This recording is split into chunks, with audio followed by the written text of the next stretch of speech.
দেখেন আসলে এটা খুবই দুঃখজনক। আসলে আমরা যতই চিন্তা করি যে আমরা নিজের কর্মে নিয়ে ব্যস্ত থাকবো, একটা স্থিতিশীল দেশের মধ্যে থাকবো, কিন্তু আসলে ফ্যাসিবাদ সরকার বোধহয় বিগত ফ্যাসিবাদ সরকার বোধহয় এভাবেই চিন্তা করেছে যে এক সেকেন্ডের জন্য এই বাংলাদেশকে স্থিতিশীল অবস্থায় রাখতে যাবে না।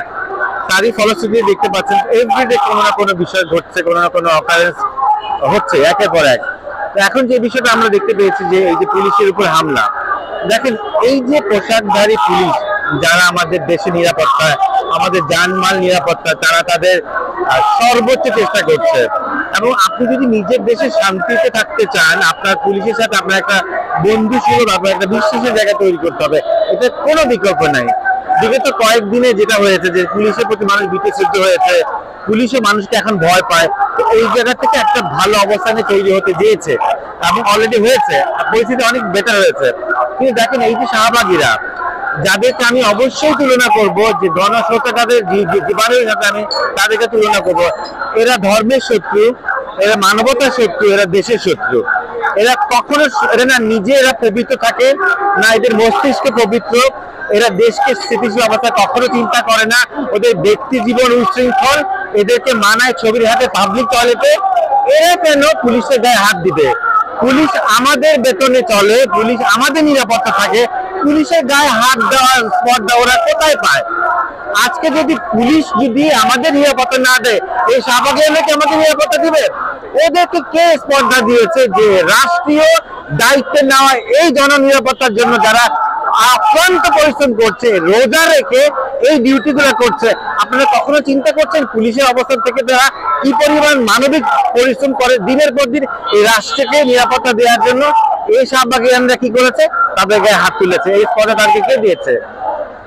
এটা একমাত্র প্ল্যানই হচ্ছে যাতে করে পুলিশ মানবিকতার ঊর্ধ্বে যে এক ধরনের অস্থিতিশীলতা তৈরি করে, যেটা বিগত সরকার আমলে বহুবার ঘটেছে, তারই একটা ব্লু প্ল্যান ছাড়া আর কিছুই না। আমরা এই শাহবাগীদের, এই লাঠি আক্তারদের এবং এই ধরনের এই যে আপনাদের সোসাইটি যে একটা সুন্দর একটা সোসাইটি আমরা এত বছর প্র্যাকটিস করে এসেছি, সেগুলা কিন্তু ভঙ্গুর অবস্থা আজকে নিয়ে গেছে শাহবাগীরা। এই যে স্মোক করেন নিয়ে, ধূমপান করেন নিয়ে যা করেছে, দেখেন আপনি স্মোক করেন আপনার ব্যক্তিগত চর্চা, কিন্তু আপনি একটা যারা অধম পাইবে তাদের প্রতি আপনার শ্রদ্ধাশীল হওয়া উচিত।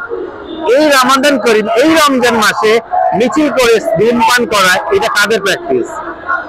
আপনি স্বেচ্ছাচারিতা করতে পারেন না, আপনি সিগারেট খান, আপনি গাঁজা খান, এটা আপনার ব্যক্তিগত চর্চা, কিন্তু আপনি সমাজে এটা ইমপ্লিমেন্ট করতে পারেন না।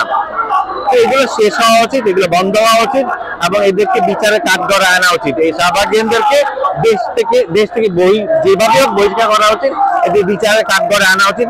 এই প্র্যাকটিস থাকলে সোশ্যাল স্ট্রাকচার ভেঙে যাবে, অলরেডি গেছে।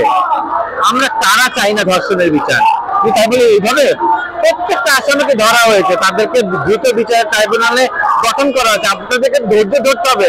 আপনারা কি পুলিশকে হাত তুলবেন? আপনাদের কি নিজেরা করেন, গোসল করেন?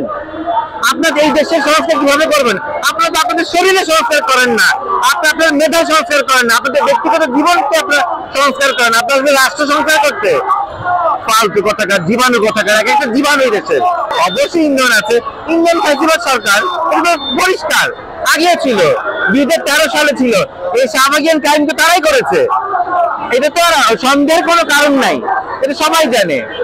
এবং এগুলো কেন হচ্ছে এগুলো এখন জনগণ জানে। এগুলো শেষ হবে, অবশ্যই শেষ হবে। আমরা আমাদের এই সরকারের প্রতি দৃঢ় বিশ্বাস আছে, আইনের প্রতি আমরা শ্রদ্ধাশীল, আমরা পুলিশ প্রশাসনের প্রতি শ্রদ্ধাশীল। এই রমজান মাসে কি পরিমাণ কষ্ট করছে তাদের জন্য, আমাদেরকে নিরাপত্তা দেওয়ার জন্য। আর আমরা আমাদের দাবি দেওয়া থাকতেই পারে, তারপরে আমরা তাদের গায়ে হাত তুলবো? Very sad, very sad.